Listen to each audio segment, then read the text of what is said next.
On July 1st, 1916, 20,000 British soldiers were dead before lunch. But that's not the part that still haunts this battlefield, because for decades after the guns fell silent, soldiers claimed they were not alone in the fog, and some swore they saw men walking who had already died. The Battle of the Somme is remembered as one of the bloodiest battles in human history. More than 1 million casualties, entire regiments wiped out in hours, fields turned into mud, and mud turned into graves. But what history books rarely mention is what came after. Reports of shadowy figures moving through trenches long abandoned, voices heard at night in empty fields, phantom soldiers marching where no army stood. Tonight, we're going to examine, were these just trauma-induced hallucinations, or did something linger on the Somme long after the war ended, and why do sightings continue even today?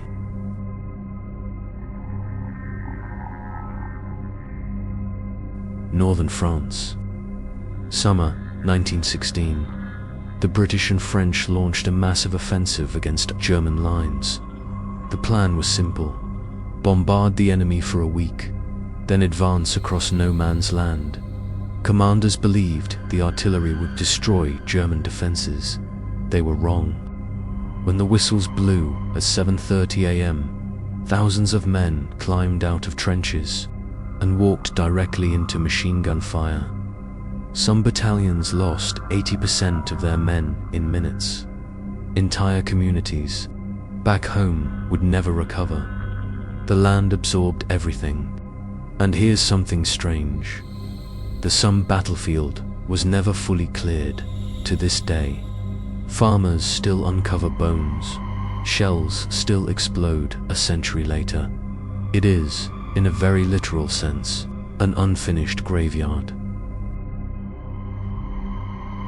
The first reports began during the war itself. Wounded soldiers recovering behind the lines described something unsettling. They said that at dusk, figures could be seen walking upright across no man's land, not charging, not fighting, just walking. One officer wrote in his journal, "They moved as though unaware of us, like men returning home." The problem? No patrols were scheduled, and reconnaissance confirmed no living soldiers were present. Before we jump to ghosts, let's ground this battlefield. Stress causes hallucinations. Extreme fatigue disrupts perception. Gas exposure damages neurological function. And on the Somme, men endured all three. So yes, trauma can produce vivid imagery, but that doesn't explain what happened after the war. In the 1920s, locals reported hearing distant gunfire at night. There were no military exercises. In the 1930s, farmers claimed to see soldiers standing in early morning mist, motionless, silent. When approached, they vanished. During World War II, British troops stationed near the old Somme lines reported something chilling. They heard whistles blow in the fog, the same type of whistle used to signal advance in 1916. No, units were training, and multiple soldiers reported hearing it independently. Imagine surviving that battle. You watched friends fall beside you. You stepped over bodies to advance. You lay in mud beside the dying for hours. Now, imagine returning to that field years later and feeling as if it never emptied. Not metaphorically, physically. That's the part veterans struggled to explain. They didn't say it felt haunted. They said it felt occupied. There's an earlier story in WWI known as the Angels of Mons, British. Soldiers claimed divine figures protected them during retreat in 1914. Skeptics dismissed it as wartime propaganda, but that some sightings were different. These weren't angels. These were ordinary soldiers, mud-covered helmets on, marching silently. Why would so many independent witnesses describe similar details? And here's where this story becomes harder to dismiss. Because modern paranormal investigators have recorded anomalies on the Somme battlefield. But what they captured may not be what you expect. Before we get to that, we need to understand something else. The land itself. The Somme region is filled with unexploded ordnance, metal, fragmentation, chemical residue. Some researchers suggest environmental factors, electromagnetic disturbances, could affect perception. High-M fields are known to cause feelings of presence, infrasound. Low-frequency vibration can trigger fear and visual distortion. Battlefields are saturated with metallic debris underground. Could this create natural conditions for hallucination? Possibly. But there's a complication. In the 1990s, a British documentary crew filming near Thiepval Memorial reported something strange. During playback, faint shapes appeared behind presenters. In mist, audio picked up rhythmic metallic sounds resembling marching gear.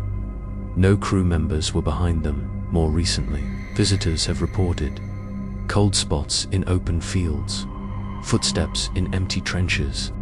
The sensation of being watched, no dramatic apparitions, just a persistent presence. Let's be careful. Extraordinary claims require evidence. There is no verified video of a ghost, soldier, no confirmed apparition captured clearly. Most accounts rely on personal testimony. But dismissing all testimony as imagination is also intellectually lazy. Human memory is flawed, but patterns in independent reports deserve analysis, especially when they span over 100 years. There's another idea. Not ghosts, not hallucinations, but something else. Extreme emotional events may imprint on environments, a theory sometimes called residual haunting. Not spirits, more like recordings. The Somme wasn't just a battle, it was concentrated human suffering on an industrial scale. If any place were to feel different, it would be there. But that remains a theory, not proven. When you walk to Somme today, it looks peaceful, rolling, green fields, quiet villages, memorials carved in white stone.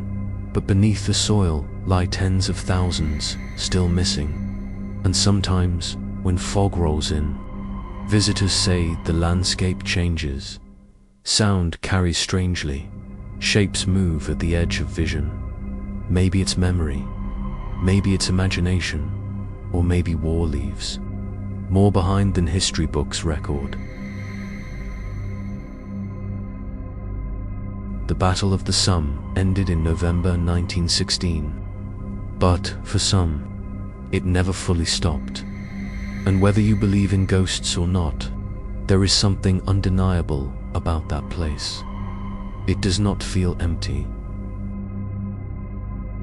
If you're interested in the strange side of military history, subscribe for more stories from the darkest chapters of war.